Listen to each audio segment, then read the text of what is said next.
வணக்கம் குளஞ்சி கிருஷ்ணா மேம். என் பெயர் வீரலட்சுமி. நான் வந்து சிவகங்கை மாவட்டம் காளையார் கோயிலேருந்து பேசுகிறேன். எனக்கு பியூட்டிஷியன் படிக்க ரொம்ப ஆசை. ஆனால் என்னோடய ஹஸ்பண்ட் வந்து ரெகுலர் கிளாஸுக்கு போக விடலை. வெளியில் போகணும் வேண்டாம் அப்படின்னு சொல்லிட்டு விட்டுட்டாங்க. அமௌண்ட்டும் ஒரு ரீசனாக இருந்துச்சு அவங்களுக்கு. அமௌண்ட்டும் ஒரு ரீசனாக இருந்துச்சு அவங்களுக்கு. நார்மலாக ஷார்ட்ஸ் பார்த்துட்டு இருக்கும்போது உங்களோட ஃப்ரீ கோர்ஸ் பேட்ச் பற்றி நீங்கள் அனௌன்ஸ்மெண்ட் பண்ணதை நான் பார்த்தேன். சேர்றதுக்காக ஹஸ்பண்ட்டை போய் அந்த வீடியோவையும் காமிக்கும்போது சரி ஓகே நீ சேரு அப்படின்னு சொல்லிட்டாங்க. ஆனால் கொஞ்சம் கவனமாக சேர்ந்துக்கோ, ஸ்பேமாக இருக்கும் அப்படின்ற மாதிரிலாம் சொல்லியிருந்தாங்க. நான் வந்து சரி ஓகே நானும் கொஞ்சம் பயந்து, அவங்க சொல்லவும் பயந்துட்டு தான் நான் வந்து சேர்ந்தேன்.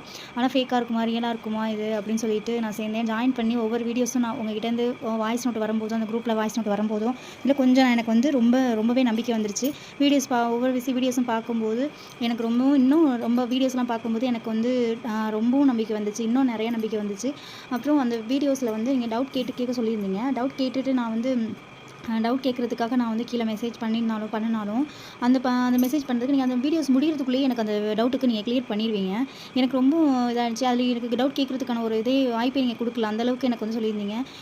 குரூப்பும் இன்னுமே வந்து ரொம்பவும் ஆக்டிவாகவே வச்சுருந்தாங்க துர்கா மேம். அந்த குரூப்பில் நான் வந்து ஒரு மெசேஜே பண்ணாலும் அவ்வளோ ஆக்டிவாக வாய்ஸ் மெசேஜ் போட்டு எல்லாத்துக்குமே வாய்ஸ் நோட் போட்டு எங்களுக்கு நல்லா ஹெல்ப்ஃபுல்லாக வந்திருந்தாங்க.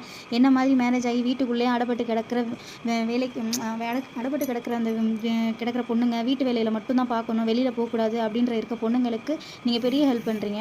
அந்த ஹெல்ப்புக்கு வந்து எனக்கு ரொம்ப ரொம்ப நான் நன்றி சொல்கிறேன் மேம். இனிமேலும் இந்த ஹெல்ப்பை மேம் நீங்கள் வந்து